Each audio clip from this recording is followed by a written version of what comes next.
So I wanted to do a quick video on HF propagation forecasting. And the website that I'm using here is the VOACAP propagation tool. It's I'll put the link to the website down in the description below. But this is a powerful tool for letting you predict where your signal may go based on the band and the time of day. So first things I want to point out, you'll notice here at the top of the screen it shows you the UTC time plus your local time. The blue marker is going to be the station. You're going to set that over the station you're trying to contact or the general area of the station you're trying to contact. And then this red marker you're going to put over your location. Now obviously I'm not in Florida. I am the blue marker, and I'm doing this from the perspective of a station that would be checking in to the Kentucky WindLink net on 80 meters. Over here on the right hand side, you're going to have some options you can set. You can select what mode you're running, such as FT8, FT4, single sideband AM. You can set the power that you're running. So for the instance, I'm going to do 100 watts because that's normally what I leave my radio on for the WindLink net for those that check in peer-to-peer. And you're going to be able to set the antenna, and you can set this via band. For this case, since I'm doing it from the perspective of the Kentucky WindLink, I just selected dipole for 80 meters that's setting 17 foot off the ground, along with the receiver site having the same. I made it as possibly I won't say the worst, but the least optimal setup that there is. Alright. And if you click on something and it opens up over here on the left-hand side, just come back over to the right-hand side and just click it and it'll go away. Now, there's a couple of different, you can look at a prop chart that would show you by the band. You see it open up over here, and as you move your mouse across, you'll see that there's, if we were looking here at the first part of the day at 01 UTC, you would see that there's a 97% chance you could make that contact from Florida to Kentucky on 60 meters, 97% chance on 40 meters, and as you come down, you keep noticing there's a 49% chance on 80 meters. Now, this is not the view that I prefer.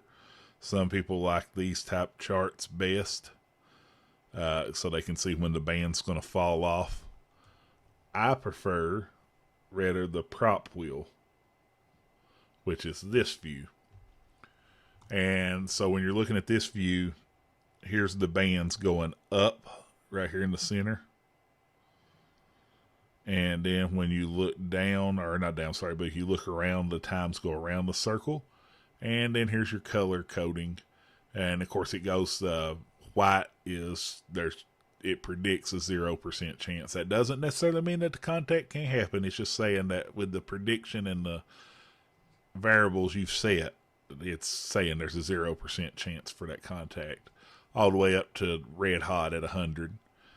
So in the scenario that I've set up here, my station, which is the receiving station, the blue dot here, we're saying is using a dipole that's setting 17 foot off the ground, or 5 meters. And this station down here at the tip of Florida is running 100 watts single sideband with the same antenna. So when we look at this chart, since we're talking about the WindLink net, or that's how I'm doing this, when we look at 80 meters, we see that their best option to try to get that into, get a WindLink message to me is going to be between 0-100 to probably, honestly and truthfully, I would say probably somewhere around about 1100 if you look as the colors go around. Obviously, if they tried to do that same contact between 1400 to 2100, it's predicting there's a 0 chance that they're going to make that connection. And you look and you can see other bands. This is also good. I'm using it as the WindLink net, but this gives you an idea if you've got a buddy or a fellow ham that you're trying to contact. You all can start looking and say, okay, let's try to meet up on. So, for instance, the station down here in Florida, if me and him wanted to have me or her or him wanted to have a long conversation, it might be better for us to move up to 60 meters because we've got a longer window where there's a higher probability that we can make the contact. The same on 40 meters. Looks really good. And from 1400 all the way around to 2200 on 20 meters, we should be able to make contact with each other. Now keep in mind, like I said, these times going around the prop wheel are UTC, so you'll need to understand where those are at. So you'll notice right now we're at 2200 UTC, and that band 20 meters is getting ready to start fading out for that station to me. Now, I did that based off the station in Florida. What if I'm going to show you that you can scroll in on the map and you can click and move around. But let's say instead of a station down at the bottom of Florida, what if there was a station here in, let's say, nation's capital, D.C., and they wanted to talk with me? Well, you see, they've got a much better probability and more errors that they could get a connection with me. And if you'll notice here in the center, it'll show you the actual prediction probability that it is showing, and if you move around and mouse over, you see their best option to try to get with me is at 2300 UTC. So if somebody was in DC wanting to check into the Kentucky WinLink net, here in the next 2 to 3 minutes would be the best forecasted time for them to try to make that contact.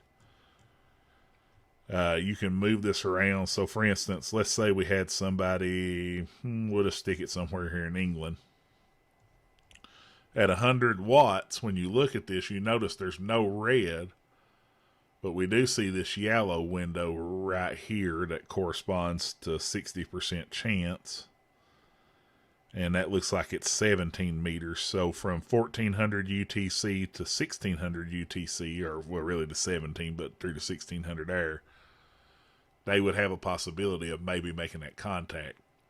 Their best option would be 1500 UTC.